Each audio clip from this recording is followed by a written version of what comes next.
स्वागत है आपका अपने परिवार टीच इन्फो स्मार्ट में। आज हम लोग इस वीडियो के माध्यम से रिवीजन करेंगे, बहुत सारे क्वेश्चंस का रिवीजन करेंगे, क्योंकि मैंने जितनी वीडियोस लगभग पढ़ाया हुआ है सबको कंपाइल कर लिया है और कंपाइल करके आपको पढ़ाने का प्रयास करूँगा, रिवीजन करूँगा, क्योंकि हम लोग जो भी पढ़ते हैं उसको रिवीजन करना वेरी इंपॉर्टेंट है। अगर रिवीजन नहीं करेंगे तो जो पढ़ा है उसका कोई महत्व नहीं रह जाएगा, ये ध्यान रखिएगा। और जो भी मैं आपको पढ़ा रहा हूँ उसकी PDF यदि आपको चाहिए तो आप मेरा चैनल टेलीग्राम का है, उस पर आप ज्वाइन कर सकते हैं टीच इन्फो स्मार्ट के नाम से। ये सभी PDF आपको वहाँ से मिल जाएगी।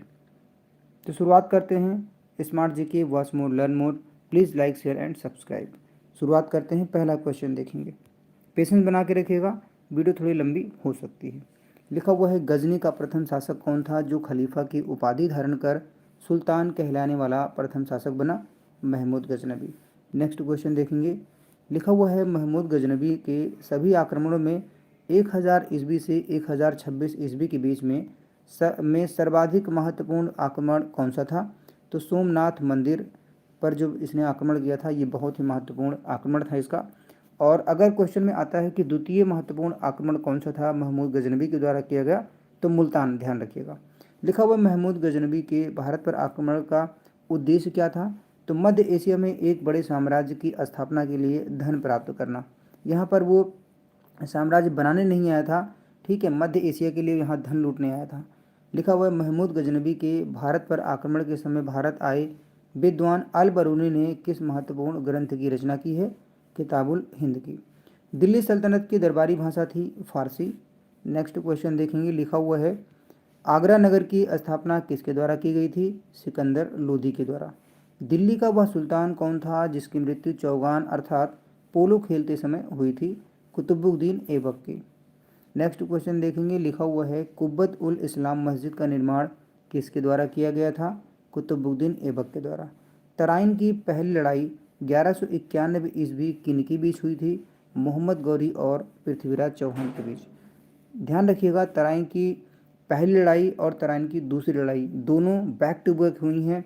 पहली लड़ाई 1191 में हुई है, दूसरी लड़ाई 1192 में हुई है। पहली लड़ाई में पृथ्वीराज चौहान ने मोहम्मद गौरी को हरा दिया था। दूसरी लड़ाई में जब 1192 में ये लड़ाई हुई थी, तो ध्यान रखिएगा इस लड़ाई में पृथ्वीराज चौहान हार गए थे और मोहम्मद गौरी की जीत हुई थी। अगला क्वेश्चन देखेंगे। लिखा हुआ है, किस खिलजी शासक ने दिल्ली की राज सिंहासन पर बैठने के लिए अपने ससुर की हत्या कर दी थी? अलाउद्दीन खिलजी ने। लिखा हुआ है, रजिया सुल्तान किसकी बेटी थी? इल्तुतमिश की बेटी थी। नेक्स्ट क्वेश्चन देखेंगे। लिखा हुआ है, मोहम्मद गौरी विजित प्रदेशों की देखभाल के लिए किस विश्वसनीय जनरल को छोड़कर गया था? तो कुतुबुद्दीन ऐबक को छोड़कर गया था। अगला क्वेश्चन है, लिखा हुआ है, किसके शासनकाल में सबसे अधिक मंगोल आक्रमण हुए? अलाउद्दीन खिलजी। तराइन के द्वितीय युद्ध में किसने किसको पराजित किया? तो मोहम्मद गौरी ने पृथ्वीराज को पराजित किया। ये युद्ध हुआ था 1192 में। अगला क्वेश्चन लिखा हुआ है, सन 1329 और 1330 के बीच किसने तांबे के सिक्के के रूप में प्रमाण स्वरूप मुद्रा सांकेतिक मुद्रा प्रचलित की? मोहम्मद बिन तुगलक ने। दिल्ली के किस सुल्तान को इतिहासकारों ने विरोधों का मिश्रण बताया है? तो मोहम्मद बिन तुगलक। अगला क्वेश्चन लिखा हुआ है, लोदी वंश का अंतिम शासक कौन था? इब्राहिम लोदी। लिखा हुआ है, इब्राहिम लोदी है ये, ध्यान रखिएगा। लिखा हुआ है, उत्तरी भारत की प्रथम मुस्लिम महिला शासिका या फिर दिल्ली पर राज करने वाली प्रथम महिला शासक कौन थी? रजिया सुल्तान। अगला क्वेश्चन लिखा हुआ है, दिल्ली का प्रथम सुल्तान कौन थे जिन्होंने दक्षिणी भारत को पराजित करने का प्रयास किया? अलाउद्दीन खिलजी। लिखा हुआ, यात्री इब्न बतूता कहाँ से आया था? ये मोरक्को से आया था। भारत पर प्रथम तुर्क आक्रमण करने वाला कौन था? महमूद गजनबी।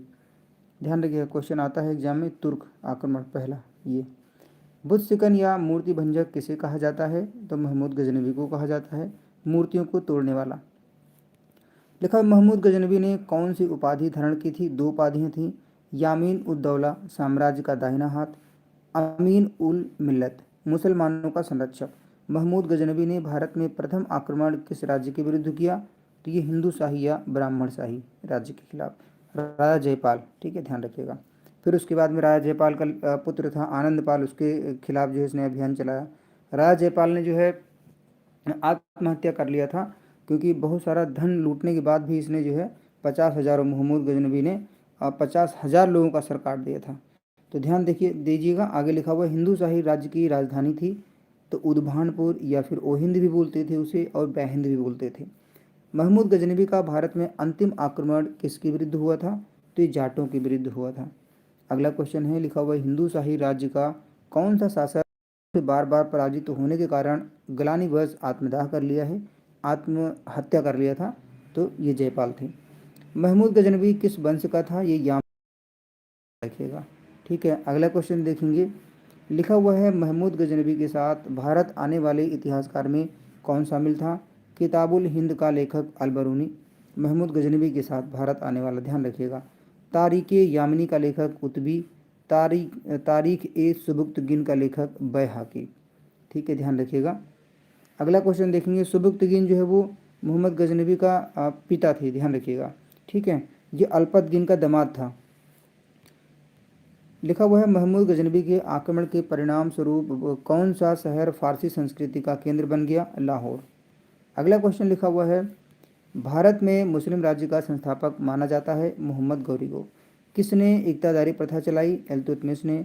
13वीं सदी में सेना का सर्वोच्च अधिकारी होता था, तो ध्यान रखिएगा खान को सर्वोच्च अधिकारी बोलते थे। भारत में गुलाम वंश का संस्थापक कौन था? कुतुबुद्दीन ऐबक। कुतुब मीनार के कार्य को किसने पूरा किया था? इल्तुतमिश ने। दिल्ली का पहला तुगलक सुल्तान कौन था? गयासुद्दीन तुगलक। नेक्स्ट क्वेश्चन है, लिखा हुआ है पंजाब की हिंदू शाही, ये शाही होगा, शाही राजवंश को किसने स्थापित किया? कल्लर। मैनेज कीजिएगा, कंप्यूटर से जब ट्रांसलेट होता है तो थोड़ा बहुत जो है चीज़ें बदल देता है, अक्षरों को बदल देता है कंप्यूटर, तो हो सकता है थोड़ी बहुत कहीं एरर आ जाए, तो उसको अपने आप से आप मैनेज कीजिएगा। ठीक है, आगे देखिएगा, लिखा हुआ वह रोमन सम्राट अगस्तस की भांति सावधान था कि वह दूसरों की तरह शक्तिशाली न लगे और वह दूसरों के स्तर से अधिक न लगे। यह संदर्भ किसका है? तो बहरुल लोदी का। इल्तुतमिश का संबंध कौन से वंश से था? तो ध्यान रखिएगा, इल्तुतमिश गुलाम वंश या फिर दास वंश या फिर उसे ममलूक वंश भी बोलते थे। ध्यान रखिएगा, गुलाम वंश को ही दास वंश बोलते हैं, दास वंश को ही ममलूक वंश बोलते हैं।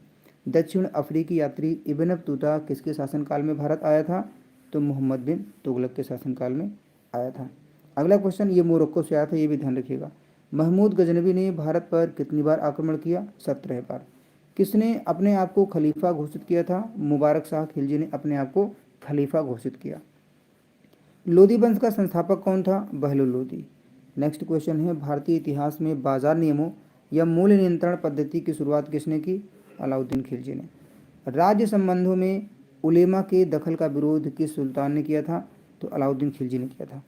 अगला क्वेश्चन लिखा हुआ है, अल बरूनी का पूरा नाम क्या था? अब्बू रेहान मोहम्मद। अल बरूनी के अनुसार चतुर्थ वर्ण के नीचे का वर्ग में शामिल थे, तो चतुर्थ वर्ग के श्रेणी में कौन शामिल थे?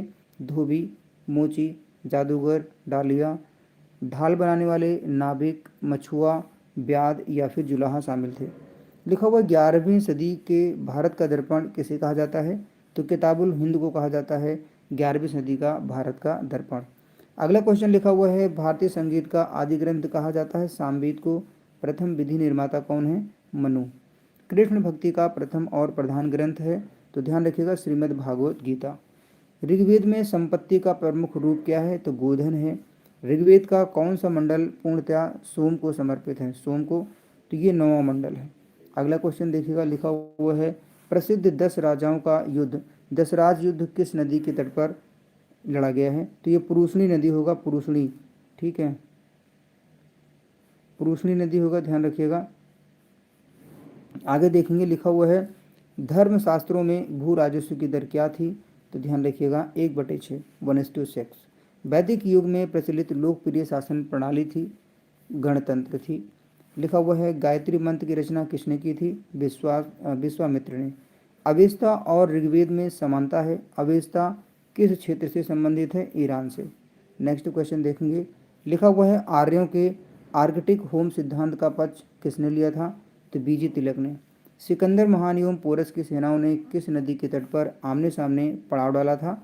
झेलम नदी के। नेक्स्ट क्वेश्चन है, मगध का कौन सा राजा सिकंदर महान का समकालीन था? घनानंद। बहुत शक्तिशाली राजा था ये।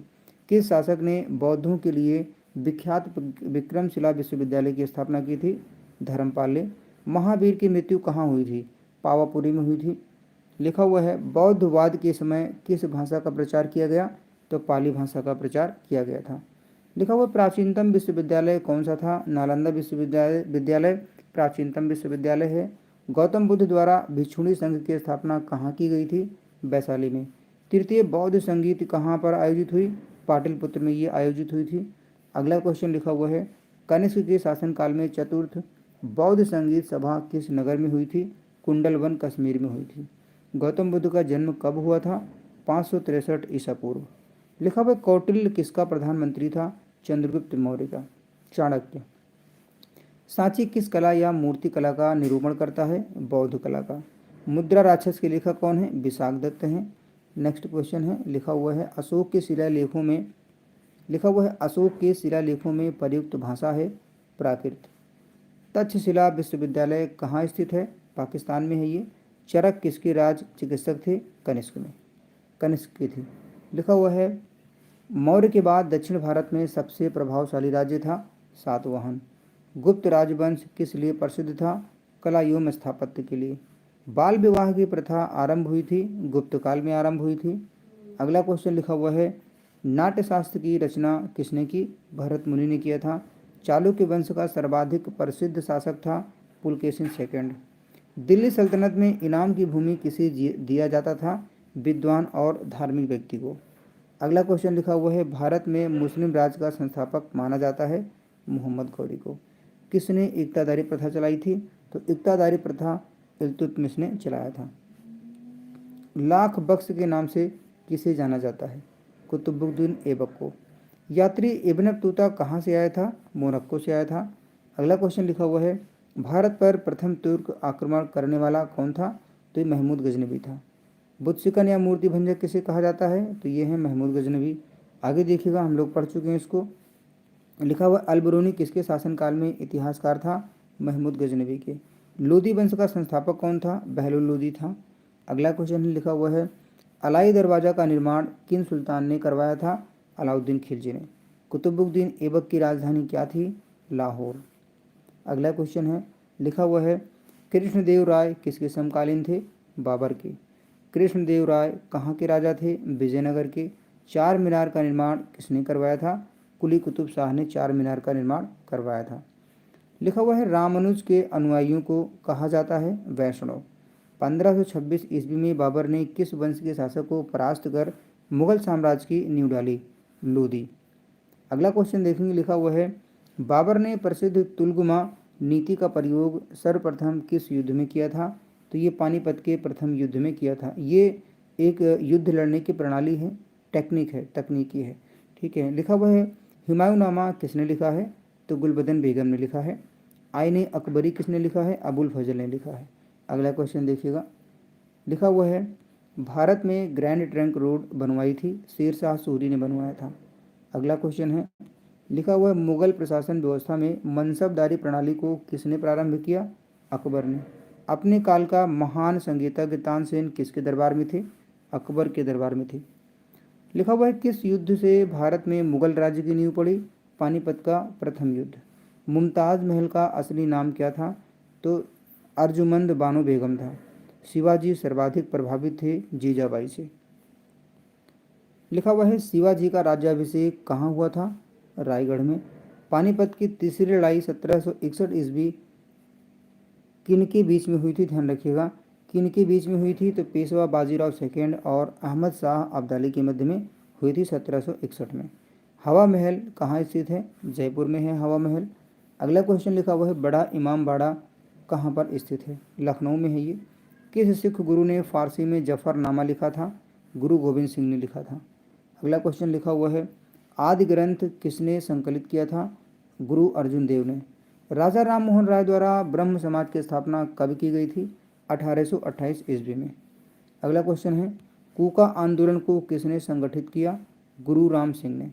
दयानंद सरस्वती द्वारा स्थापित है आर्य समाज। आर्य समाज की स्थापना दयानंद सरस्वती जी ने किया था। नेक्स्ट क्वेश्चन लिखा हुआ है स्वामी विवेकानंद ने रामकृष्ण मिशन की स्थापना कब की, तो ये 1896 में किया था। Please like share and subscribe जरूर कीजिएगा। किस मुगल शासक ने 2 बार शासन किया है, हुमायूं ने 2 बार शासन किया है। लिखा हुआ है भारत में बीबी का मकबरा कहाँ स्थित है? ये औरंगाबाद में है। नेक्स्ट क्वेश्चन लिखा हुआ है फतेहपुर सीकरी स्थित लाल पत्थर से निर्मित शेख सलीम चिश्ती के मकबरे को किसने संगमरमर का करवाया था? जहांगीर ने। किस मुगल शासक को पहले आगरा में दफनाया गया, बाद में उसकी एक अफगान विधवा शव को काबुल ले गई और वहीं एक बाग में दफनाया? बाबर। अगला क्वेश्चन देखेंगे।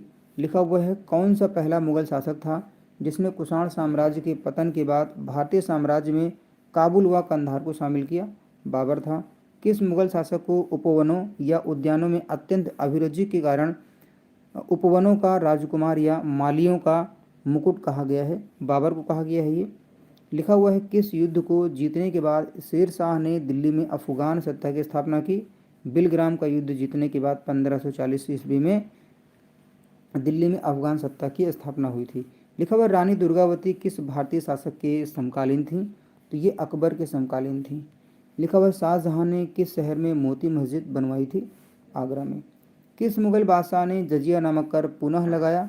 औरंगजेब ने लगाया था। अगला क्वेश्चन है लिखा हुआ है अकबर के शासनकाल में अमल गुजारी नामक अधिकारी का कार्य क्या था? तो भूमि राजस्व का मूल्यांकन और संग्रह करना। शिवाजी ने मुगलों को किस संधि के द्वारा किलों को हस्तांतरित किया? पुरंदर की संधि के माध्यम से। लिखा हुआ है किस वर्ष बैसाखी के दिन 13 अप्रैल को गुरु गोविंद सिंह ने खालसा पंथ की नींव रखी थी? 1699 ईस्वी में। कौन सा मुगल बादशाह पहले तो अंग्रेजों का कैदी रहा और बाद में जीवन पर्यंत मराठों का पेंशन भोगी? तो ध्यान रखिएगा शाह आलम सेकेंड। लिखा हुआ है दक्षिण में किसके शासन में मुगल साम्राज्य तमिल राज्य क्षेत्र तक फैला? औरंगजेब। जजिया कर किस शासक ने खत्म किया था? अकबर ने खत्म किया था। अगला क्वेश्चन लिखा हुआ है सबसे पहले भारत में जजिया कर किस शासक द्वारा लगाया गया था? मोहम्मद बिन कासिम द्वारा। मुगल सत्ता की पुनर्स्थापना हुमायूं ने कब की?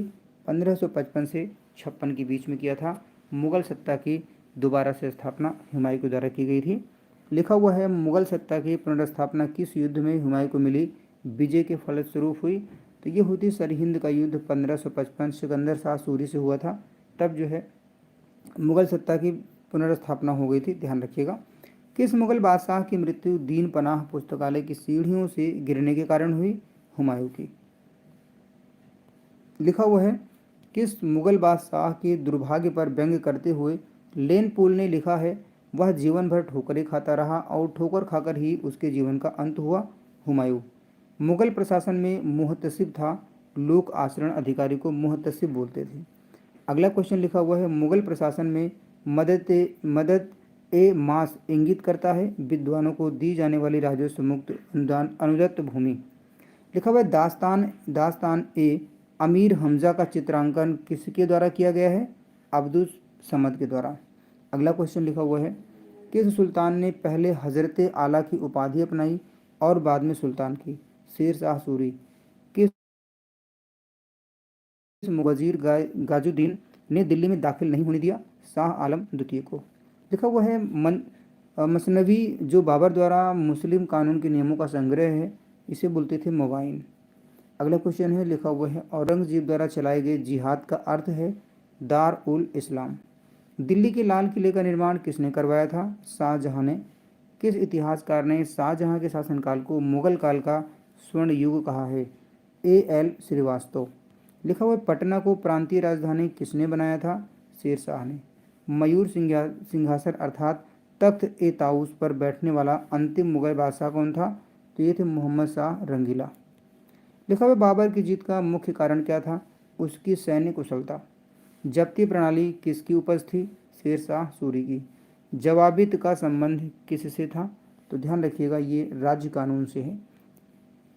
ईरान के शाह और मुगल शासकों के बीच झगड़े की जड़ क्या थी? कंधार। किस मुगल बादशाह को जिंदा पीर कहा जाता था? औरंगजेब को। अगला क्वेश्चन लिखा हुआ है अकबर द्वारा बनाई गई कौन सी इमारत का नक्शा बौद्ध विहार की है? तो पंचमहल। अंतिम मुगल बादशाह बहादुर शाह जफर था, उनकी पिता का नाम क्या था? अकबर शाह सेकंड। अगला क्वेश्चन है लिखा हुआ है अकबर ने सर्वप्रथम वैवाहिक संबंध राजपूतों के जिस गृह से स्थापित किए वह कौन था? कछवाहों से। औरंगजेब ने दक्षिण में जिन दो राज्यों को विजित किया था वह है, तो बीजापुर एवं गोलकोंडा को उसने जीता था। विजित का मतलब जीता था, ठीक है। अगला क्वेश्चन है, मुगल बादशाहों में किसने अपनी आत्मकथा फारसी में लिखी है? तो जहांगीर ने संस्था, ध्यान रखिएगा जहांगीर ने लिखा हुआ है। तो यहाँ पर ये क्वेश्चन, यहाँ से क्वेश्चन है, ये ध्यान रखिएगा, ठीक है। तो ये गुप्त काल का जो है संस्थापक कौन था? तो श्रीगुप्त था। इस क्वेश्चन का मतलब है ये, ठीक है, कि गुप्त काल का संस्थापक कौन था? तो श्रीगुप्त था। गुप्त किसके सामंत थे? कुषाणु के सामंत थे गुप्त। अगला क्वेश्चन देखिएगा, लिखा हुआ गुप्त वंश के किस शासक ने सर्वप्रथम महाधिराज की उपाधि धारण की थी? चंद्रगुप्त प्रथम ने। लिखा हुआ गुप्त शासन के दौरान ऐसा कौन सा व्यक्ति था जो एक महान खगोल विज्ञानी और गणितज्ञ था? आर्यभट्ट। अगला क्वेश्चन देखेंगे, लिखा हुआ है गुप्त शासकों की सरकारी या दरबारी भाषा क्या थी? संस्कृत थी। इतिहासकार B.A. स्मिथ ने किसकी विजयों से प्रभावित होकर उसे भारत का नेपोलियन कहकर पुकारा है? समुद्रगुप्त को भारत का नेपोलियन कहा जाता है, ध्यान रखिएगा। लिखा हुआ है गुप्त वंश का वह राजा कौन था जिसने हूणों को भारत पर आक्रमण करने से रोका? स्कंदगुप्त। लिखा हुआ है गुप्त राजवंश किस लिए प्रसिद्ध था? कला एवं स्थापत्य के लिए। अजंता कलाकृतियाँ किससे संबंधित हैं? तो ये गुप्त काल से संबंधित हैं। कुछ विद्वानों के अनुसार कवि कालिदास किसके राज्य कवि थे? तो चंद्रगुप्त द्वितीय, जिसे विक्रमादित्य भी बोलते थे। अगला क्वेश्चन लिखा हुआ है अजंता चित्रकारी का विषय वस्तु किससे संबंधित है? बौद्ध धर्म से। उत्तर गुप्त युग में जो विश्वविद्यालय प्रसिद्ध हुआ वह कौन था? नालंदा विश्वविद्यालय था। नेक्स्ट क्वेश्चन लिखा हुआ है एरण अभिलेख का संबंध किस शासक से है? तो भानुगुप्त से। फुहान किसके शासनकाल में भारत आया था? चंद्रगुप्त द्वितीय। भारतीय युग था, गुप्त काल को भारतीय संस्कृति का स्वर्ण युग कहा जाता है। लिखा हुआ है फुहान कहाँ का निवासी था? चीन का निवासी था ये।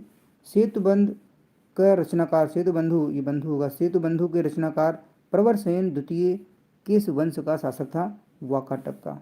अगला क्वेश्चन देखिएगा, लिखा हुआ है किस गुप्तकालीन शासक को कविराज कहा गया है? समुद्रगुप्त। स्कंदगुप्त को किस स्तंभ लेख में सक्रोपम कहा गया है? तो ये कहोम स्तंभ है ये।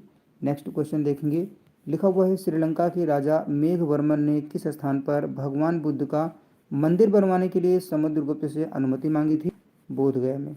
मंदिर निर्माण कला का जन्म सर्वप्रथम कब हुआ है? गुप्त काल में ही हुआ है। मंदिर निर्माण का कला जो थी, मंदिर निर्माण करने की, उसका और उसकी शुरुआत तो गुप्त काल से मानी जाती है।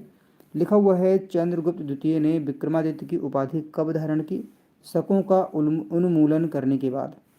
गुप्त काल के सर्वाधिक लोकप्रिय देवता कौन थे? विष्णु थे। अगला क्वेश्चन लिखा हुआ है चंद्रगुप्त द्वितीय ने अपने किस विजय की खुशी में चांदी की विशेष सिक्के जारी किए शकों को पराजित करने के बाद? महरौली, जो कि दिल्ली में स्थित है। लौह स्तंभ का निर्माण किस सदी में हुआ है? चतुर्थ सदी में हुआ है, चतुर्थ सदी ईस्वी में। लिखा हुआ वैनसोंग और फुहान ने किन शासकों के राज्यों को देखा है? तो हर्षवर्धन को वैनसोंग ने एंड फुहान ने चंद्रगुप्त विक्रमादित्य के शासनकाल को देखा हुआ है। धनवंतरी कौन थे? तो चंद्रगुप्त विक्रमादित्य के राज दरबार के नवरत्न में से एक, जो कि प्रसिद्ध चिकित्सक थे। तो ध्यान रखिएगा धनवंतरी क्या थे? एक चिकित्सक थे। अगला क्वेश्चन देखिएगा, लिखा हुआ है गुप्तकालीन शासन प्रणाली किस प्रकार की? ये राजतंत्रात्मक थी। फुहान द्वारा रचित ग्रंथ फो कुओ की में किसका विवरण नहीं मिलता है? बौद्ध धर्म के सिद्धांतों का कोई विवरण नहीं है इसमें। लिखा हुआ है गुप्त स्थापत्य कला का सर्वोत्कृष्ट मंदिर कौन है? तो ध्यान रखिएगा देवगढ़ का दशावतार मंदिर। अगला देखिए क्वेश्चन लिखा हुआ है अमरकोश के लेखक अमर सिंह किस शासक के दरबार से जुड़े थे? चंद्रगुप्त द्वितीय। गुप्त संवत 319 से 320 को प्रारंभ करने का श्रेय किसे जाता है? तो चंद्रगुप्त प्रथम को ये श्रेय जाता है। अगला क्वेश्चन देखेंगे, लिखा हुआ है चंद्रगुप्त प्रथम ने गुप्त संवत का प्रारंभ किस उपलक्ष्य में किया है? अपने राज्यारोहण के स्मारक के रूप में। प्रयाग प्रशस्ति अभिलेख का लेखक हरिशेन किस शासक का दरबारी कवि था? समुद्रगुप्त का। नेक्स्ट क्वेश्चन देखेंगे, लिखा हुआ है गुप्त काल को प्राचीन भारत का क्लासिकल युग क्यों कहा जाता है?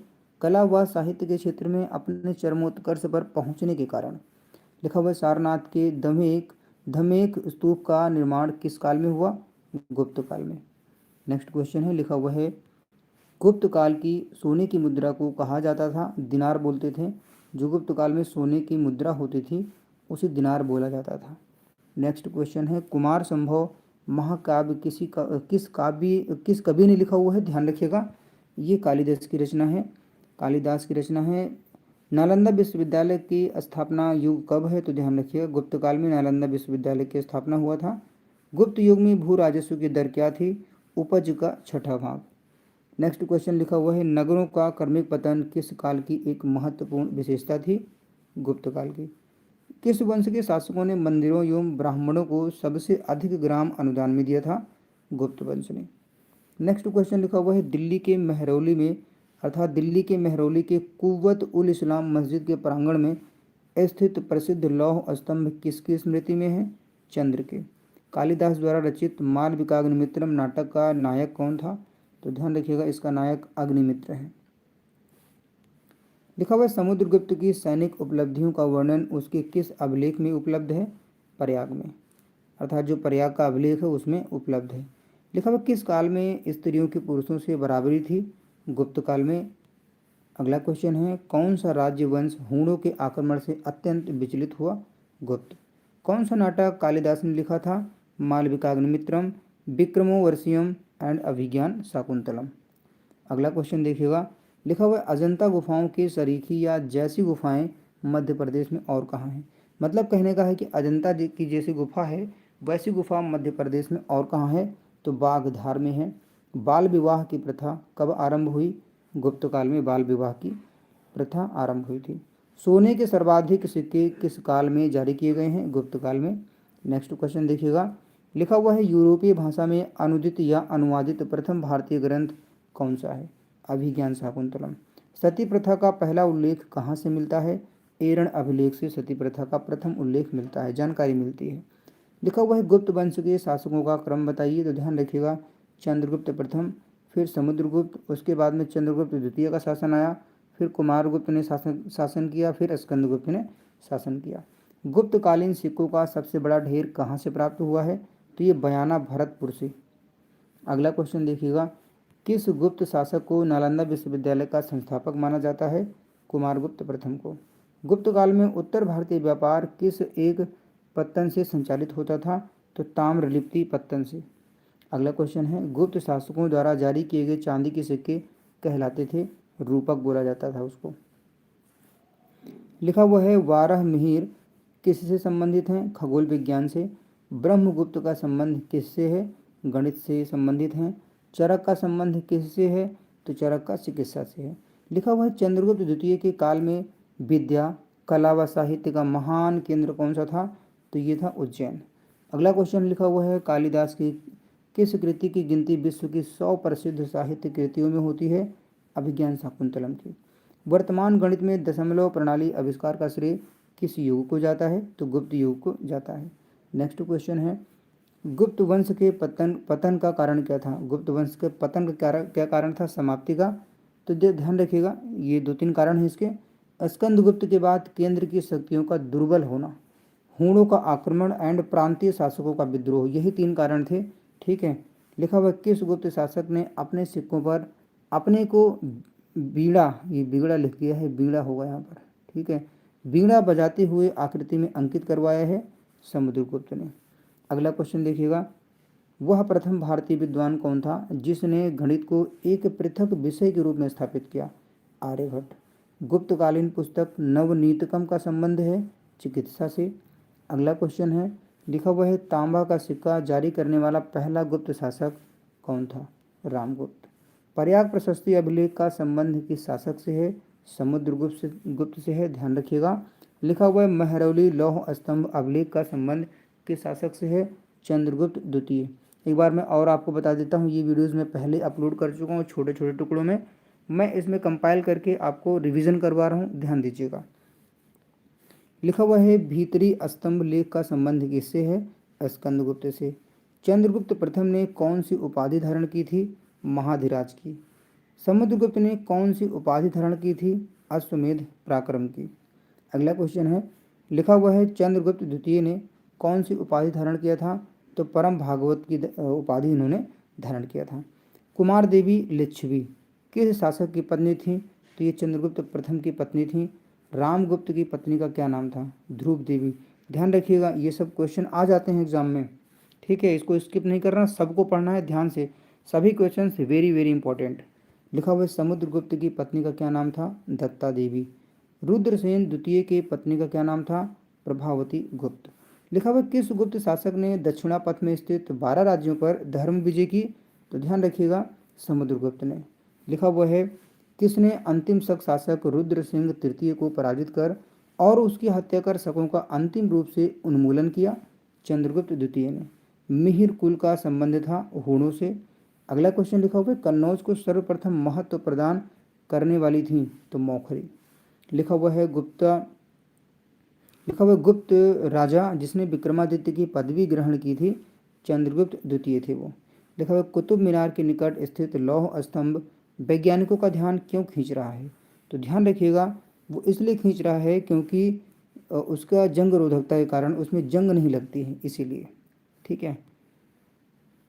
लिखा हुआ है प्राचीन भारत में गुप्त काल से संबंधित गुफा चित्रांकन के केवल 2 उदाहरण उपलब्ध हैं। इनमें से एक अजंता की गुफाओं में दिया गया चित्रांकन है। गुप्त काल के चित्रांकन का दूसरा अवशिष्ट उदाहरण किस स्थान पर उपलब्ध है? तो ध्यान रखिएगा, ये है बाघ गुफाएं। लिखा हुआ है परम भागवत उपाधि धारण करने वाला प्रथम गुप्त शासक था? समुद्रगुप्त, ठीक है, ध्यान रखिएगा। अब यहाँ से दूसरा क्वेश्चन शुरू होता है। लिखा हुआ ये इसको यहाँ तक ये आंसर है। किस फसल का ज्ञान वैदिक काल के लोगों को नहीं था? तो ये तंबाकू का ज्ञान वैदिक काल के लोगों को नहीं था। लिखा हुआ है वैदिक काल के वेद विरोधी और ब्राह्मण विरोधी धार्मिक अध्यापकों को किस नाम से जाना जाता था? श्रमण बोलते थे। वेदों की संख्या कितनी है? 4। आगे देखिएगा, लिखा हुआ है ऋग्वेद के किस मंडल में शूद्र का उल्लेख मिलता है? पहली बार 10वें मंडल में। लिखा हुआ पुराणों की संख्या कितनी है? 18। वैदिक धर्म का मुख्य लक्षण किसकी उपासना करना था? प्रकृति का। अगला क्वेश्चन लिखा हुआ है किस देवता के लिए ये ऋग्वेद लिखा है ऋग्वेद होगा, किस देवता के लिए ऋग्वेद में पुरंदर शब्द का प्रयोग हुआ है? अगला क्वेश्चन देखिएगा, ये इंद्र के लिए है, ध्यान रखिएगा। अगला क्वेश्चन देखेंगे, लिखा हुआ है शुल्ब सूत्र किस विषय से संबंधित पुस्तक है? जयमती से। लिखा हुआ है, ध्यान रखिएगा, लिखा हुआ आर्य भारत में बाहर से आए और सर्वप्रथम कहाँ बसे थे? पंजाब में। न्याय दर्शन को प्रचारित किया था गौतम ने। अगला क्वेश्चन देखिएगा, लिखा हुआ है प्राचीन भारत में निष्क से जाने जाते थे तांबे के सिक्के। योग दर्शन के प्रतिपादक हैं पतंजलि। आरंभिक वैदिक साहित्य में सर्वाधिक वर्णित नदी है? सिंधु नदी है। लिखा हुआ उपनिषद काल के राजा अश्वपति शासक थे के। वैदिक नदी गुफा, ये कुभा होगा, गुफा हो गया है कुभा का स्थान कहाँ निर्धारित होना चाहिए? तो कुभा मीन्स काबुल कह सकते हो, कुभा, ठीक है। तो कुभा और का से काबुल पड़ता है अफगानिस्तान में, ठीक है, ध्यान रखिएगा। अगला क्वेश्चन देखेंगे, लिखा हुआ है भारत के किस स्थल की खुदाई से लौह धातु के प्रचलन के प्राचीनतम प्रमाण मिले हैं? अतरंजी खेड़ा। किस प्रकार का मृत भांड भारत में द्वितीय नगरीकरण या शहरीकरण के प्रारंभ का प्रतीक माना गया? उत्तरी काले पॉलिशकृत बर्तन। लिखा हुआ है नंद वंश का अंतिम सम्राट कौन था? घनानंद। अभिलेखीय साक्ष्य से प्रकट होता है कि नंद राजा के आदेश से एक नहर को खोदी गई थी, ठीक है, एक नहर खोदी गई थी, ध्यान रखिएगा, खोदी गई थी कहाँ पर? कलिंग में। अगला क्वेश्चन देखेंगे, लिखा हुआ किस मुगल सम्राट ने अंग का विलय अपने राज्य में कर लिया?